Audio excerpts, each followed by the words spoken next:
Today in Timeless Adventures, we're headed to Cathedral Beach in the Galician region of northern Spain.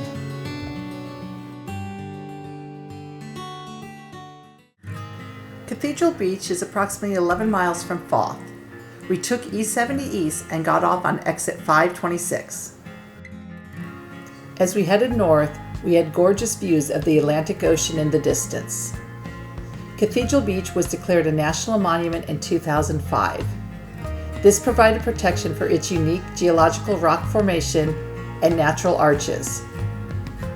We timed our trip to Cathedral Beach so that we would arrive a little over an hour before low tide. We followed the road closer and closer to the Atlantic Ocean through two roundabouts. We're coming up to the second roundabout, and we took the second exit and headed west 0.4 miles. Up on the right is a large parking lot where you can park for free. It fills up really fast, especially in the summer months. This is our second time to Cathedral Beach. The first time we were there during high tide. It was spectacular, but you definitely want to plan your trip during low tide so that you can walk along the beach and enjoy all the rock formations and the natural arches. We proceeded to the stairs and walked down them to the beach.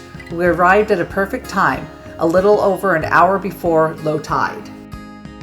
We walked along the beach, taking in the salty breeze and the sound of the crashing waves. We also explored the enchanting sea caves that have been carved by the powerful Atlantic.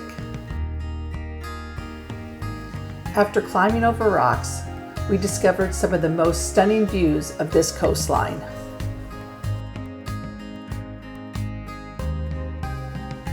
During peak seasons, Easter and from July 1st to September 20th, a little under 5,000 people are allowed to visit Cathedral Beach each day. Free permits are required during these times. I provided a link in the description for reservations if you decide to go during this time. During low tide, we were able to look for sea creatures in the tide pools and take some incredible pictures. Then we got to the most incredible part of the beach, the cathedral-like rock arches.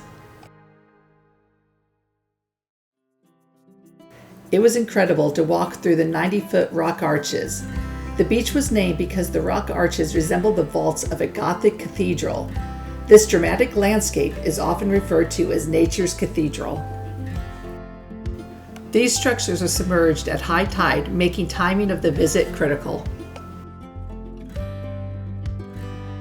We ended up taking off our shoes. We wish we would have had our water shoes on. We walked on the sand, climbed over rocks, and waded through shallow puddles of water. We were mesmerized by the beauty of this beach. There's nothing better than strolling along a sandy beach, listening to the rhythmic sounds of the waves while enjoying nature's artwork. Here are a few pictures that we took of this area.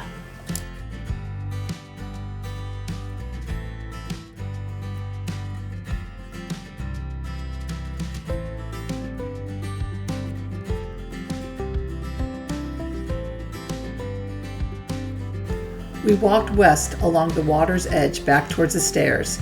As the tide continued to recede, the beach got bigger and bigger. We absolutely loved the reflection of the sky on the beach. After we passed the stairs, we walked through what felt like a canyon to another isolated beach. You definitely have to expect to get your feet wet as you weave through the rocks and explore all the crevices.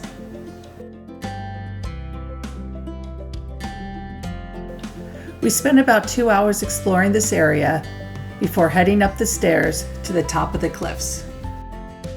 This is what it looks like from the top of the cliffs at low tide.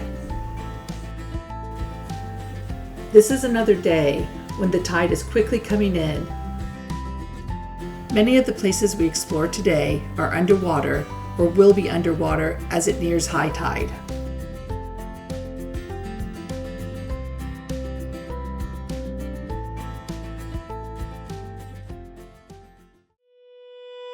We walked around and enjoyed the beauty from above.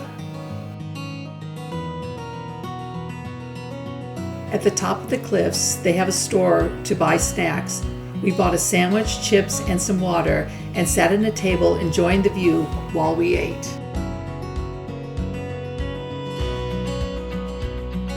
After we ate, we took a few more pictures from above and headed back to the car. As you can see, the parking lot sure filled up. I'm sure glad we got to Cathedral Beach when we did. We got back into the car and headed off to our next destination.